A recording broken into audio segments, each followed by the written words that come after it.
चलिए क्लास शुरू करेंगे हमारे पहले लर्निंग ऑब्जेक्टिव से, जो है बायोडाइवर्सिटी। पहला सब टॉपिक है इसका इंट्रोडक्शन टू बायोडाइवर्सिटी। तो गाइस, डाइवर्सिटी का जो कॉन्सेप्ट है वो सिर्फ स्पीसीज तक ही सीमित नहीं रहता। एक इकोसिस्टम के सेलुलर लेवल तक भी डाइवर्सिटी देखने को मिलती है गाइस। डाइवर्सिटी को क्लास हम डिफरेंट डिफरेंट लेवल्स पे पढ़ते हैं, और इस कॉन्सेप्ट को पॉपुलराइज किया था एक साइंटिस्ट ने जिनका नाम था एडवर्ड विल्सन। इन्हें हम फादर ऑफ बायोडाइवर्सिटी भी कहते हैं। तो विल्सन ने बायोलॉजिकल डाइवर्सिटी को 3 पार्ट्स में बांटा था, जिसमें से फर्स्ट था जेनेटिक डाइवर्सिटी, सेकंड था स्पीसीज डाइवर्सिटी, और थर्ड था इकोलॉजिकल डाइवर्सिटी। तो चलिए शुरू करते हैं जेनेटिक डाइवर्सिटी से। क्लास, हम सबको हिमालय के बारे में पता है। हमें ये भी पता है कि हिमालय जो हैं वो डिफरेंट डिफरेंट हाइट्स के हैं, अलग अलग जगह पे। तो जो सबसे हाईएस्ट रीजन है हिमालयास का, उन्हें हम कहते हैं हिमाद्री, और जो सबसे लोएस्ट यानी कि जो सबसे कम ऊंचा है उसे हम कहते हैं शिवालिक रीजन्स।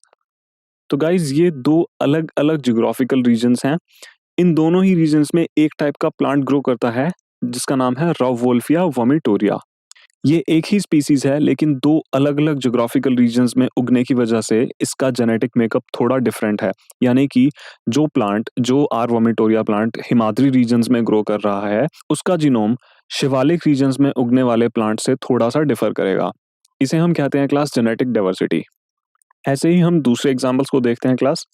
हम सब ने चावल खाए हैं, हमें आम भी बहुत पसंद है, लेकिन क्या आपको पता है गाइस कि इंडिया में राइस की 50,000 से ज़्यादा जेनेटिक वैरायटीज़ देखने को मिलती हैं, और मैंगोज़ की 10,000 से भी ज़्यादा जेनेटिक वैरायटीज़ हैं। ये जाना क्लास हमने जेनेटिक डाइवर्सिटी के बारे में। अब हम जानेंगे स्पीसीज डाइवर्सिटी के बारे में। तो गाइस, हमारे कंट्री में 2 बहुत ही फेमस कोस्टल जगह हैं, वेस्टर्न घाट्स और ईस्टर्न घाट्स। ऐसा पाया गया है कि वेस्टर्न घाट्स में एम्फीबियन की स्पीसीज ज़्यादा हैं, और ईस्टर्न घाट्स में एम्फीबियंस की स्पीसीज कम हैं। यानी कि एम्फीबियंस की स्पीसीज डाइवर्सिटी वेस्टर्न घाट्स में ज़्यादा है in comparison to Eastern Ghats. तो गाइस, अब हम जानेंगे इकोलॉजिकल डाइवर्सिटी के बारे में। इकोलॉजिकल डाइवर्सिटी को हम इंडिया के पॉइंट ऑफ व्यू से देखेंगे कि कौन कौन से टाइप के इकोसिस्टम देखने को मिलते हैं। सबसे पहला है क्लास डेजर्ट। डेजर्ट जो इंडिया में मिलता है वो है क्लास थार डेजर्ट, जो कि राजस्थान में प्रेजेंट है। हमें और देखने को मिलते हैं coastal regions. Coastal regions class उन सारी स्टेट्स में प्रेजेंट हैं जो कि सी के साथ हैं, जैसे कि महाराष्ट्र, केरला, तमिलनाडु, आंध्र प्रदेश। जो भी सी से सटी हुई स्टेट्स हैं वहाँ पे हमें कोस्टल रीजन्स देखने को मिलते हैं। फिर है हमारे पास रेन फॉरेस्ट। तो क्लास स्टेट्स जैसे कि मध्य प्रदेश और छत्तीसगढ़, इनमें हमें रेन फॉरेस्ट देखने को मिलते हैं।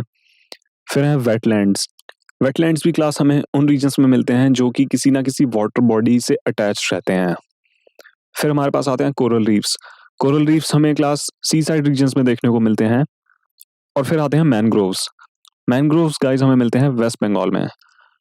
तो अब आप देखिए, इंडिया में इतने टाइप के इकोसिस्टम्स हमें देखने को मिलते हैं, यानी कि हमारे इंडिया की इकोलॉजिकल डाइवर्सिटी कितनी वास्ट है।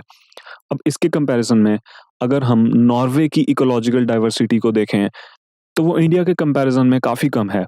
नॉर्वे क्लास एक नॉर्डिक कंट्री है जो कि अर्थ के नॉर्दर्न हेमिस्फीयर में यानी कि यूरोप में देखने को मिलती है। नॉर्वे की इकोलॉजिकल डाइवर्सिटी ज़्यादातर अल्पाइन है। अल्पाइन मतलब वहाँ पे माउंटेन्स काफ़ी ज़्यादा हैं, और दूसरे इकोसिस्टम्स इतने नहीं हैं। तो इसी वजह से इसकी इकोलॉजिकल डाइवर्सिटी इंडिया से काफ़ी कम है। तो क्लास, हमें ये जानना बहुत ज़रूरी है कि आज जो डाइवर्सिटी हम अपने चारों तरफ देखते हैं वो करोड़ों करोड़ों साल की इवोल्यूशन का नतीजा है।